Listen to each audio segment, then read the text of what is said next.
It was recently announced that DJI, the largest manufacturer of drones in the world, I think supplies about 80% of the commercial drones that's sold all over the world, has sued the US government for what the US government has done to them in terms of affecting their business, causing losses of contracts and so on, by accusing the Chinese drone maker of being a national security threat.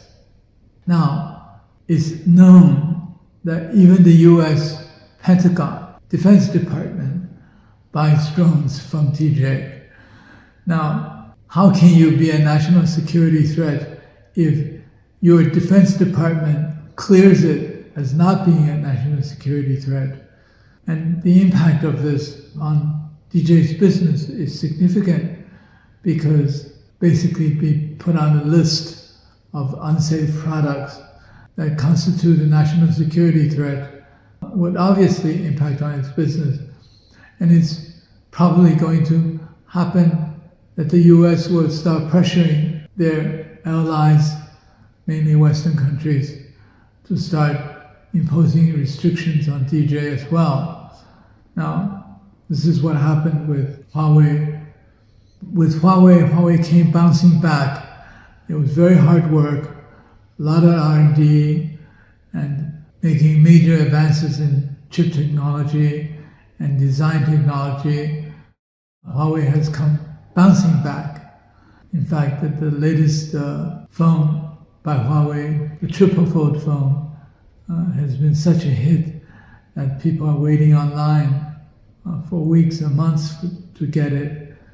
I think same thing will happen here. It's even more ridiculous in this case because the largest seller of drones in the United States is DJI.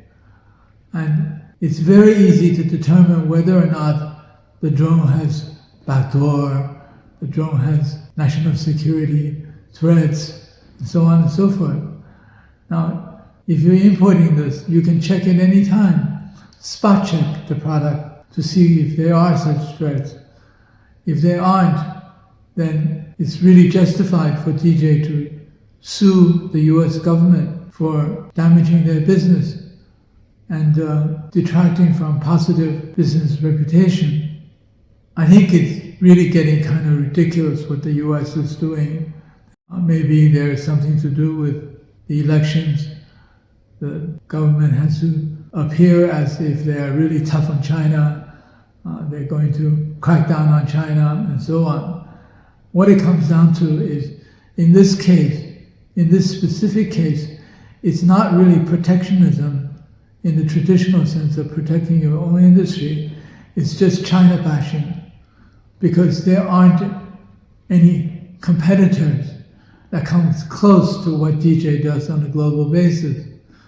In fact, what happened just a few weeks ago in Saudi Arabia, there was a National Day celebration air show, and I was told it's over 6,000 Chinese-made drones that did a fantastic light show, including all kinds of figures, all kinds of even faces that was put into the sky.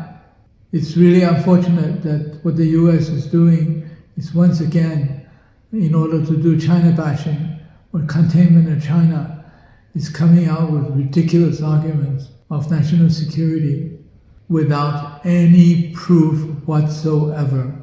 The other significant facet of this is the way Chinese enterprises, Chinese companies are beginning to respond to these ridiculous actions by the US government, suing the US government in the courts to give the real story out, and challenging their illegal actions, actually, is a more sophisticated way of countering what the US government is doing in terms of threats against Chinese companies.